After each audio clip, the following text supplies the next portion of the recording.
തിരുവിളയാടൽ പുരാണത്തിലെ മൂന്നാമത്തെ സുന്ദരേശ ലീലയിലേക്ക് നമുക്ക് പ്രവേശിക്കാം.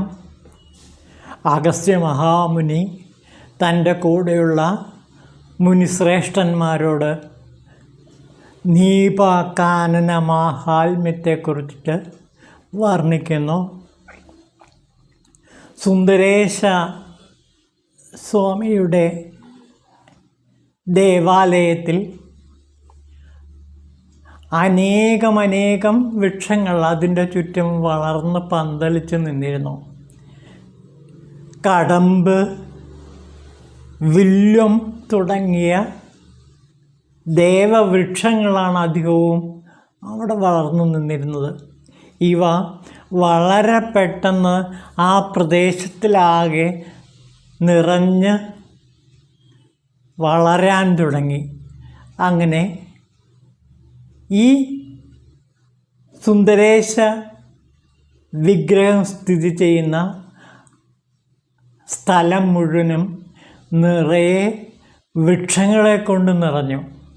അവസാനം വൃക്ഷങ്ങൾ ഇടതൂർന്ന വൃക്ഷങ്ങൾ കൊണ്ട് നിബിഡമായ ഈ സ്ഥലത്തേക്ക് പിന്നീട് ആൾക്കാർ വരാതായി തുടങ്ങി.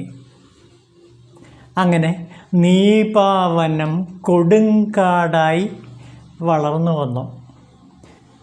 ജനങ്ങൾ ഈ സുന്ദരേശൻ്റെ സമീപത്തേക്ക് വരാൻ പഴുതില്ലാതെ വിഷമിക്കുകയും ചെയ്തു.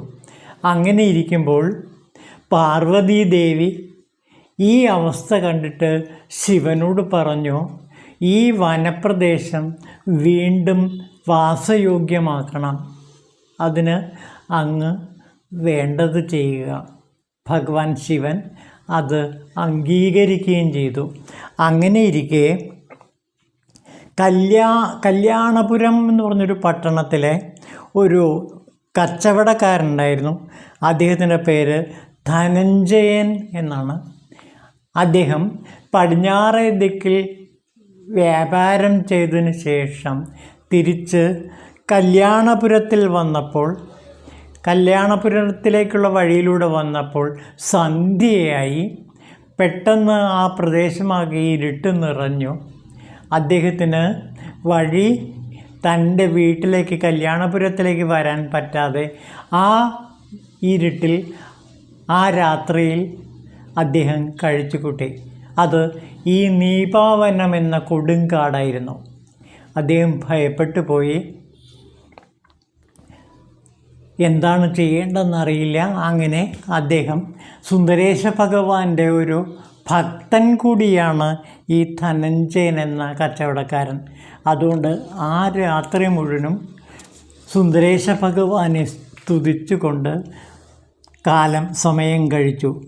അങ്ങനെ ഇരിക്കുമ്പോൾ രാത്രിയുടെ അന്തിമയാമത്തിൽ അദ്ദേഹം ഒരു കാഴ്ച കണ്ടു. കുറേയേറെ അദൃശ്യ ജീവികൾ അവിടേക്ക് വരുന്നു. അദ്ദേഹം ആദ്യം ഭയപ്പെട്ടു പോയി. പക്ഷേ അവർ വളരെ ശാന്തസ്വരൂപികളായിരുന്നു. അവർ തൊട്ടടുത്തുള്ള ഒരു തീർത്ഥത്തിൽ കുളിച്ച് വന്നിട്ട് സുന്ദരേശ മൂർത്തിയുടെ പ്രതിഷ്ഠയുടെ അടുത്തേക്ക് പോകുന്നതും അവിടെ പ്രാർത്ഥിക്കുന്നതും കണ്ടു. അവരുടെ സുന്ദരേശ ഭക്തി കണ്ട് അദ്ദേഹം ധനഞ്ജയൻ വളരെയേറെ സന്തോഷിച്ചു. അങ്ങനെ ധനഞ്ജയൻ ആ ദേവന്മാരുടെ കൂട്ടത്തിൽ കൂടി സുന്ദരേശനെ പൂജ ചെയ്തു. നേരം വെളുത്തു. കണ്ണു തുറന്നപ്പോൾ അപ്രത്യക്ഷനായിരിക്കുന്നു അവരെല്ലാം തന്നെ. ധനഞ്ജയൻ വിചാരിച്ചു ഒരു സ്വപ്നമായിരിക്കാമെന്ന്. പക്ഷേ അദ്ദേഹം ബുദ്ധി കൊണ്ട് ആലോചിച്ചപ്പോൾ അത് സ്വപ്നമായിരുന്നില്ല. യാഥാർത്ഥ്യത്തിൽ താൻ കണ്ട അദൃശ്യ ജീവികൾ, അതായത് ദേവന്മാരായിരുന്നു അവരെല്ലാം.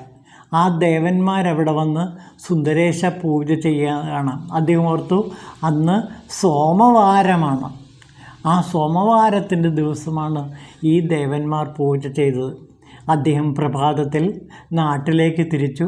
അങ്ങനെ കല്യാണപുരിയിൽ തിരിച്ചെത്തി. അപ്പോൾ കല്യാണപുരിയുടെ അധിപനായ രാജാവ് ആ രാജാവിൻ്റെ പേര് കുലശേഖരൻ പാണ്ഡ്യൻ എന്നാണ്. ആ കുലശേഖര പാണ്ഡ്യൻ്റെ അടുത്ത് വന്നിട്ട് തലേ ദിവസം രാത്രി തനിക്കുണ്ടായ ആ ദർശനം, ആ വിവരങ്ങളെല്ലാം രാജാവിനോട് പറഞ്ഞു. രാജാവ് അത്ഭുതപ്പെട്ടു പോയി. രാജാവും ശിവഭക്തനായിരുന്നു. അന്ന് സുന്ദരേശൻ്റെ രാത്രിയിൽ ഒരു രാജാവ് സ്വപ്നം കാണുകയാണ്. സുന്ദരേശനെ സ്വപ്നം കാണുകയാണ്. സുന്ദരേശനായിട്ടല്ല, ഒരു സിദ്ധപുരുഷൻ തൻ്റെ അടുത്തേക്ക് വരുന്നു. ആ രാത്രിയിൽ കണ്ട സ്വപ്നം പിറ്റേ ദിവസം അദ്ദേഹം ഓർത്തു. ആ സ്വപ്നം ഇതായിരുന്നു: ഒരു സിദ്ധപുരുഷൻ വന്നിട്ട് തന്നോട് പറയുന്നു, രാജാവിനോട് പറയുന്നു, അങ്ങ് ആ വനം, നീപാവനം വെട്ടി വിശുദ്ധമാക്കിയിട്ട് ഒരു നഗരമാക്കുക. അങ്ങനെ സുന്ദരേശ വിഗ്രഹത്തെ തൊഴുവാൻ വീണ്ടും ജനങ്ങൾക്ക് അവസരമൊരുക്കി കൊടുക്കണം. മാത്രമല്ല, അങ്ങയുടെ താമസം, അങ്ങയുടെ രാജധാനി അവിടെ പണിയുക, നീപാവനത്തിനടുത്ത് പണിയുക. എന്നിട്ട് ദിവസവും എന്നെ, സുന്ദരേശനെ വന്നിട്ട് ആരാധിക്കുക. അങ്ങയുടെ രാജ്യത്തിന് എല്ലാ ശ്രേയസ്സും ഉണ്ടാകുമെന്ന് ആ സിദ്ധപുരുഷൻ പറഞ്ഞതായിട്ട് അദ്ദേഹം ഓർത്തെടുത്തു. പിറ്റേ ദിവസം അദ്ദേഹം തൻ്റെ മന്ത്രിമാരെ വിളിച്ചിട്ട് താൻ കണ്ട സ്വപ്നത്തെപ്പറ്റി പറയുകയും അവരുടെ ആഗ്രഹപ്രകാരം നീപാവനം ശുദ്ധമാക്കി വെട്ടി വെളുപ്പിച്ച് അതൊരു നഗരപ്രദേശമാക്കി അനേകം കെട്ടിടങ്ങളുമെല്ലാം സ്ഥാപിക്കുകയും ചെയ്തു. അങ്ങനെ കെട്ടിടങ്ങൾ മാത്രമല്ല, അദ്ദേഹം സ്വപ്നത്തിൽ കണ്ട പല ദൃശ്യങ്ങളും അദ്ദേഹം അവിടെ നടപ്പിലാക്കി. മാത്രമല്ല, അദ്ദേഹം തൻ്റെ കൊട്ടാരം അവിടെ സ്ഥാപിക്കുകയും ചെയ്തു. അതെന്തൊക്കെയാണെന്ന് നോക്കൂ. രാജാവ് ക്ഷേത്രത്തിൻ്റെ വടക്ക് കിഴക്ക് ഭാഗത്ത് അതിമനോഹരമായൊരു പ്രാസാദം നിർമ്മിച്ചു. എന്നിട്ട് അതിൽ ഇരുന്ന് അദ്ദേഹം നിത്യവും 3 നേരം സുന്ദരേശനെ ഭക്തിയോടുകൂടി പ്രാർത്ഥിച്ചു കൊണ്ടിരുന്നു. ഇന്ദ്രൻ സ്വർഗത്തിൽ വസിക്കുന്ന പോലെ കുലശേഖരൻ ആ പുരത്തിൽ സർവ്വ ഐശ്വര്യത്തോടും കൂടി വാണരുളി. ശിവാജ്ഞ കൊണ്ട് ഞാൻ സിംഹം, കടുവ മുതലായ ക്രൂരമൃഗങ്ങൾ നിറഞ്ഞ ഈ വനത്തെ വെട്ടിത്തെളിച്ച് ഒരു നഗരമാക്കി തീർത്തു. ഇനി ഈ ഭൂമിയെ ഞാൻ എങ്ങനെയാണ് പരിശുദ്ധമാക്കുക എന്ന് ചിന്തിച്ചു. ആ സമയം കുലശേഖര പാണ്ഡ്യൻ്റെ ഈ ചിന്ത സുന്ദരേശ ഭഗവാൻ മനസ്സിലാക്കി അവിടെ ഒരു സിദ്ധൻ്റെ വേഷത്തിൽ വരികയും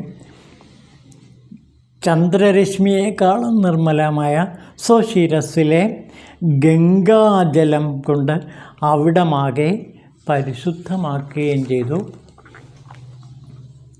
എന്നിട്ട് ആ സിദ്ധ പുരുഷൻ പറഞ്ഞു, ഹേ രാജൻ, അങ്ങ് ഈ പുരത്തിൻ്റെ രക്ഷയ്ക്കായി കിഴക്ക് ദിക്കിൽ ശാസ്താവിനെയും തെക്ക് ദിക്കിൽ സപ്തമാതൃക്കളെയും പടിഞ്ഞാറ് ദിക്കിൽ വിഷ്ണുവിനെയും വടക്ക് ദിക്കിൽ ഭദ്രകാളിയെയും പ്രതിഷ്ഠിക്കുക.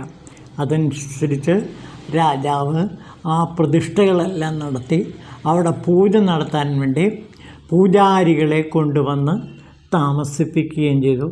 അങ്ങനെ സുന്ദരേശ പൂജയും മറ്റും വളരെ ഭംഗിയായി നടന്നുകൊണ്ടിരുന്നു. രാജാവ് സുന്ദരേശനെ ദിവസവും ചെന്ന് പ്രാർത്ഥിക്കുകയും ചെയ്തു. അങ്ങനെ ആ രാജ്യം വളരെ സമ്പൽ സമൃദ്ധമായി എന്നാണ് പറയുന്നത്. സുന്ദരേശൻ്റെ അനുഗ്രഹം കൊണ്ട് ഈ രാജാവിന് ഒരു പുത്രൻ ജനിച്ചു. മലയധ്വജൻ എന്നാണ് ആ പുത്രൻ്റെ പേര്. അവൻ വളർന്ന് വലുതായി അവസാനം രാജാവ് തൻ്റെ പുത്രൻ മലയധ്വജന്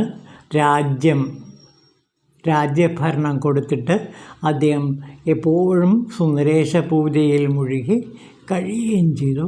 അങ്ങനെ ഒരു ദിവസം സുന്ദരേശനെ പൂജിച്ചുകൊണ്ട് പ്രാർത്ഥിച്ചുകൊണ്ട് നിൽക്കുമ്പോൾ അദ്ദേഹം സ്വന്തം ശരീരത്തോടു കൂടി ശിവസായുജ്യം പ്രാപിച്ച് ശിവലോകത്തിലേക്ക് പോയി എന്നാണ് അഗസ്ത്യ മഹാമുനി തൻ്റെ കൂടെയുള്ള മുനിമാരോട് പറഞ്ഞ കഥ.